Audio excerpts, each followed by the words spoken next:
Hey everybody, Chuck Holton here, and we're in downtown Cartagena tonight. It's a very busy night for a Monday night, but it is high season here.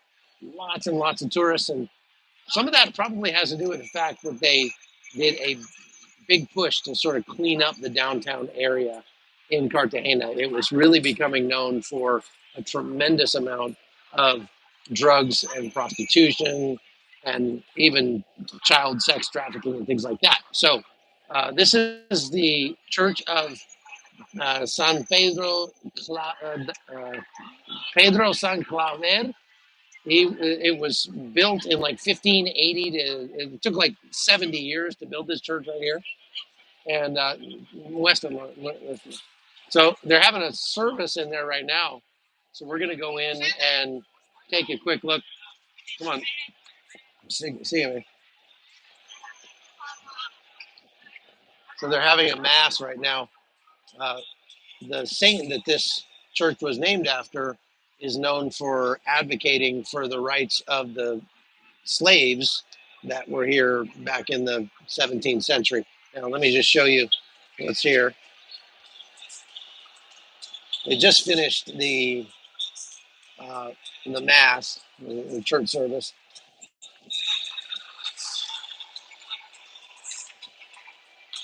A very nice cavernous church. Not as fancy as some, but it's nice. It's nice. So anyway, we're gonna walk around a little bit. We may get disconnected because the signal's not great in all the places down here, and it is very crowded tonight. And actually more crowded than I've seen it in a long time. I started coming down here during the uh, sickness of 2020 that I can't that can't be named on YouTube, and so it would essentially empty then, but got worse and worse over time. But it was fewer tourists and more beggars because there were just thousands of Venezuelan refugees that had come here, and they came to Cartagena for one reason. That's because there are a lot of Westerners and Americans who come down here uh, as tourists, and they have a lot of money. And so, if you're going to be a beggar, this would be a good place to be. Now, it was illegal for people to beg on the streets in Cartagena. So, what they would do, and you'll see this lots of places around the globe, is somebody will buy a bag of candy and they'll then sell the candy by the piece. So, I'm selling candies, they'd say dulces or caramelos here.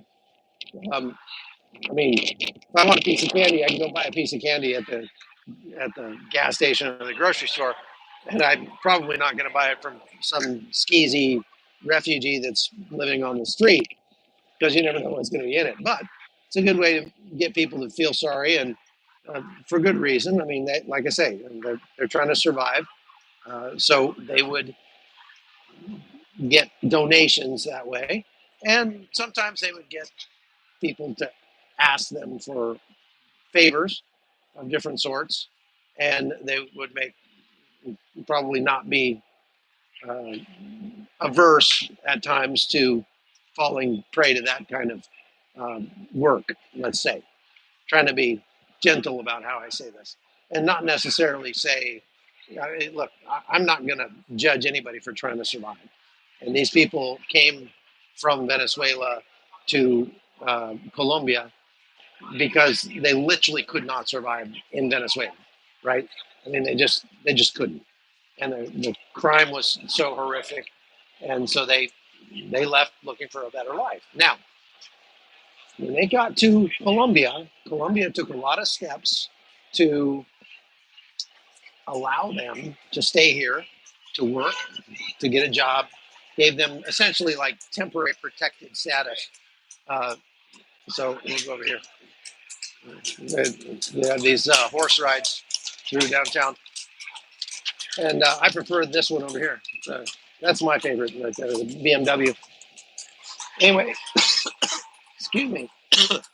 Colombia gave them like temporary protected status, and they could work, they could live here, whatever. So they were not being persecuted. They could make a living, and it would be a better life than what they had in Venezuela. So up until 2020 or so, not many of these Venezuelan migrants decided to make the very dangerous trek through the Darien Gap into Panama and then make their way north to the United States. And I did a lot of reporting on these people when I was during that time from 2016 to 2020, and there weren't a lot of Venezuelans that were coming to the U.S. The reason for that is because many of them felt like they could possibly go back to Venezuela at some point because they felt like uh, that Maduro, the president of Venezuela, would eventually fall, and when he did, then they would be able to go back to their country, and they love Venezuela. But um, and it was not friendly. It was not easy for them to get into the United States at that time under President Donald Trump 45. We're going to go this way because it's really loud down there. We'll go down there in a minute if you want to see what's going on with all the music. Um, so under Trump 45, they just, it wasn't worth it to try to come down here.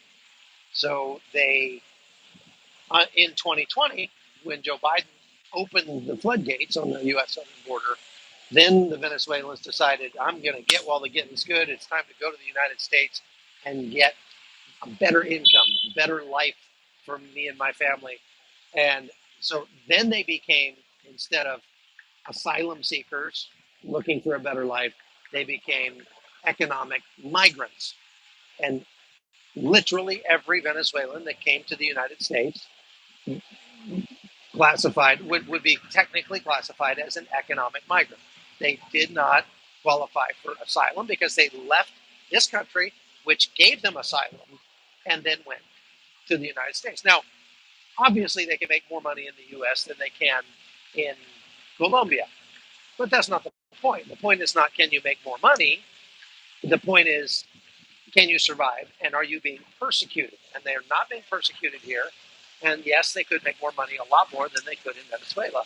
So they did not have the argument to go to the U.S. as a refugee, as an asylum seeker, or anything like that. It just didn't. So, however, the Biden administration gave them all temporary protected status in the United States, and hundreds of thousands of them made the trek through the Darien Gap and came up to the U.S. Now, in the process, most likely more than 10,000 of them lost their lives because the trek north is fraught with danger, and they didn't need to do it, is what I'm saying. That's the main point. Now, there were always those that stayed here because they were afraid, or they had family here, or for whatever reason decided it's not worth trying to make the trek north. And those are the people that we decided to try and help, because I wanted to give them a reason not to go to the U.S. and help them see that they could build a better life without having to go all the way to the United States. And so we embarked on that process 3 years ago with some of the people who were living on the streets, essentially here in the old town of Cartagena. And those girls, I have a heart for single mothers because I have a passion for seeing men grow up to be godly men and to fulfill their roles in their families. And I've seen the devastation that's caused when men abdicate that responsibility. And so when I come across a mother with several kids, and there's no man there, obviously was a man there to make the kids, but there's no man that's willing to be responsible for those kids and be a father to those kids. That just gets me. Like I have a real soft heart for that. And so I wanted to do something for those single mothers, and we started this sort of little, I don't know what you'd call it, really. I'm not a very organized person, so I wouldn't call it a program or a ministry. It's just we came down and we tried to start helping these girls turn their lives around and get on the path to a better life. Now, that's a real challenge because the kind of people that would end up in downtown Cartagena selling their bodies or candy or whatever, begging, um, are the lowest class of people in terms of education and life, you know, benefits that a lot of people are born with. And so most of these girls have never had a daddy in their home. They are part of that just sort of cyclical dysfunction that you see so many places, and especially in Latin America, where a girl usually is sexually active before she even hits puberty. By the time she does hit puberty, boom, she's going to get pregnant right away. And there you go. She's going to have a baby 14, 15, 16 years old. Those girls are everywhere in the hospitals here in Colombia. If you go visit the hospitals, you'll see Venezuelan girls as young as 10 that are full pregnant. And that's considered a crime, obviously. That's called rape, no matter whether it was consensual or not. And under Colombian law, the Colombian government has to prosecute somebody for that.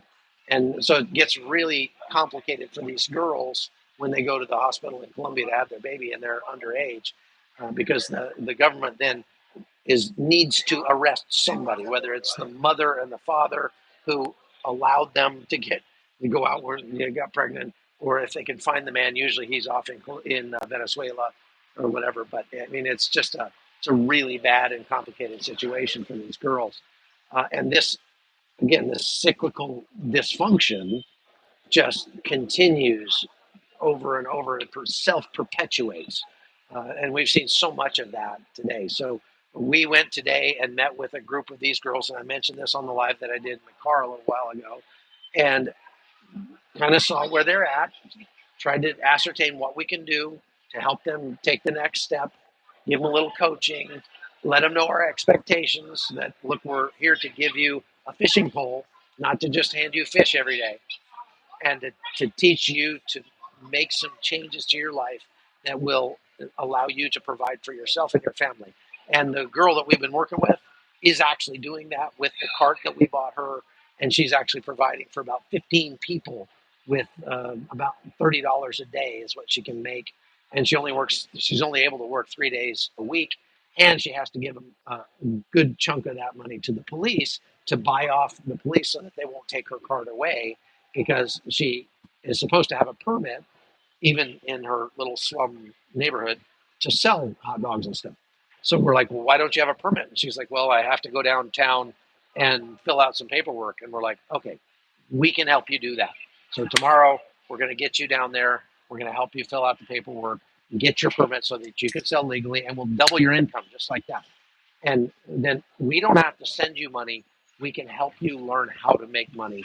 And she's just never had anybody to coach her like that. So that's what we're trying to do. I'm going to walk back this direction now because we're waiting on our food. Um, so let me just walk for a minute. This is Eric. Eric is my ayudante. He's my guardaespaldas, my bodyguard, who helps me out here. We brought him with us from Panama, and I've been mentoring him for a couple of years, and he's just a fantastic kid. He's married and is doing all the right things with his life. So let me see here. So if any of you would like to join us in the joy of helping some of these single mothers, just go to the description on this live, and in the description there are some links there to a link tree and to my webpage, chuckholton.com, and all of those different places where you can uh, easily join us. We're not asking you, we're not spending this on ourselves. What we're doing is uh, trying to better help these women better their lives without coming to the United States, because we're voluntarily coming to them and helping them where they are rather than them needing to leave. Now, I'm going to go over here where the music is for just a second.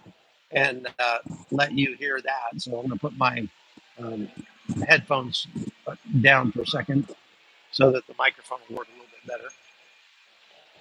Make sure you hit the like button, folks. Go to chuckholton.com also and subscribe over there. There is a lot of content we're putting up over there. I'm going to go through the park here. You see this policeman here.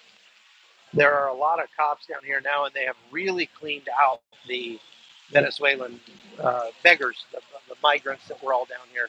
So it's a much more comfortable atmosphere than it used to be, and that's very nice. I'm not sure where all the beggars had to go though, and there are still plenty of prostitutes. I'm seeing quite a few prostitutes, but in some ways down here it's a little hard to tell because for some reason Cartagena has a reputation of being kind of like the Las Vegas of Colombia, where you can come and let it all hang out literally, and what happens in Cartagena stays in Cartagena. So, all right, you're not going to be able to hear me for a second because I'm going to put my microphone away and we'll listen to the music.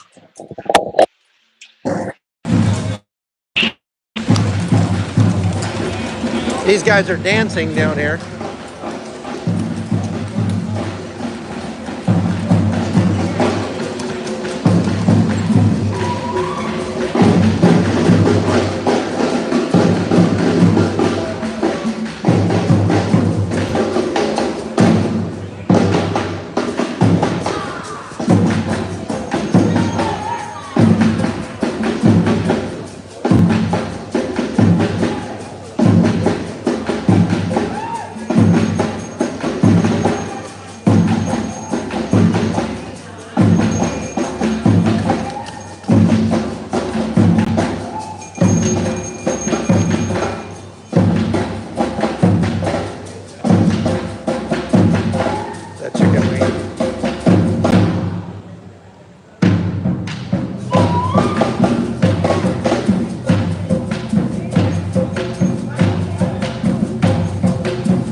Strangely enough, that is the exact same dance that I do when I see a cockroach at my house. That's, if you want to know what I do when I see a cockroach, that's it. That's the dance. Yeah. So that probably just got me demonetized because you can't really play music on a YouTube channel. But anyway, you see here, little horsies going by.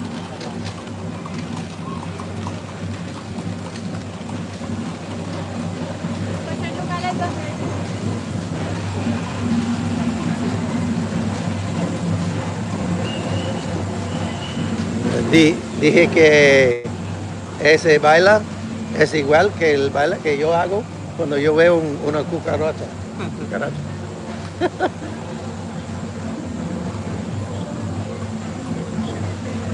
Yeah, I'm unfortunately genetically incapable of rhythm. So unless I see a cockroach, you're not going to see much dancing out of me. But man, I hate cockroaches. Hate them. Like snake, no problem. Snakes don't bother me a bit. But cockroaches and rats, man, I'll scream like a 12-year-old girl at a Taylor Swift concert. Ew.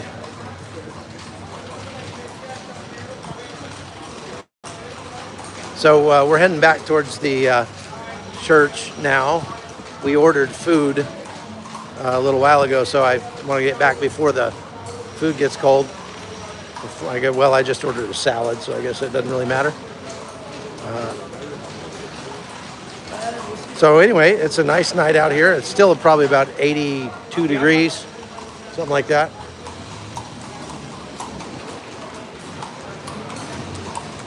They have worked real hard to clean up these streets. Actually, this street corner I'm standing on right now is where I met Olga, the lady that we went to see this morning about 3 years ago. And she and her kids are surviving, but we're going to try to make it so that they can actually thrive, do a little bit better. So now we got these guys. We've got these guys rapping for us. Hang on a minute. Momentito. No, está bien, está bien. Dale, dale. Dale. They're gonna sing about the 1-ton tomato. 1-ton tomato. Guajira, 1-ton tomato. Yo, tú eres el patrón, escucha cómo suena. Tú eres el patrón y bienvenido a Cartagena. Dímelo mi pana, yo nunca me voy a quitar de la capital, para la capital. Dímelo mi pana, yo no me desespero. Tú eres el patrón, siempre llego de primero. Ella, el jam, el Davidcito y el guitarrero. Tú eres el patrón que aporta mucho dinero, dale. Bienvenido a Cartagena, donde están las cosas buenas, donde sol, playa y arena, para que gocen Cartagena. Soy de Cartagena y tú eres el patrón. Tienes más money que Donald Trump. Dímelo mi pana, yo nunca me quito. Sigo improvisando, se metió el Davidcito. Oiga, pato de Panamá, que son puesto a dormir. Para por la mañana ver el sol salir. Amaneció el sol, más nada que pedí. Yo creo que también vamos a partir. Oiga, patrón, te ves muy original, que esto va para la gente de Panamá. Relájate. How did they know this is my favorite venir, song? pues que no vaya hoy. Para la playa no voy hoy. Para la playa no voy hoy. Ey, escucha cómo suena. Sigo improvisando mientras estamos en la cena. Oye, mi pana, a ti te luce el bigote. Y para la dama tú eres el papazote. Dímelo, mi bro, tú eres el mandante. Carlos, porque tú tienes el mando. Carlos, el patrón, el dueño de la Gucci, la Prada, también la Liputón. Yo no soy canción para más, que son para Cartagena, la solemos disfrutar. Este video, yao, viva Panamá. Y improvisando yo te digo la verdad. Tú eres el patrón. Blessing, blessing, Panamá. Blessing, blessing, blessing, blessing, Panamá. Que Dios te bendiga, Carlos, no tengo al empresario. En Panamá te dicen, Carlos, multimillonario. Patrón, esto la hacemos toda hora. Regala $300. Excelente, muy bien, muy bien. Ok, solo hay 500 personas. Cartagena, tú sabes, estamos activos. Dale, dale, dale. Oh, Panamá. No tiene. ¿Qué es esto? Ya. Ok, está bien. Fresh, Ok, gracias. Okay, pues. So thank you very much for watching. There's your song for tonight. My favorite song, whatever that was. I have no idea, but we got those guys one time. They're very talented. We asked them one time. They'll say, "Give me any topic, and we'll rap about it." So my friend Michael Jan said, "Okay, talk about milking a cow." And they made this whole rap song out of milking a cow. It was hilarious. So that it's fun. We do like to support those guys, but the problem is you support one of them, and then there's going to be 500 more that come chase you down. So, all right, I'm going to go eat supper. Thank you for watching, and we will. If you like this kind of content, just hit like and subscribe to this channel, or go to chuckholton.com, and we'll see you guys later. We'll see you.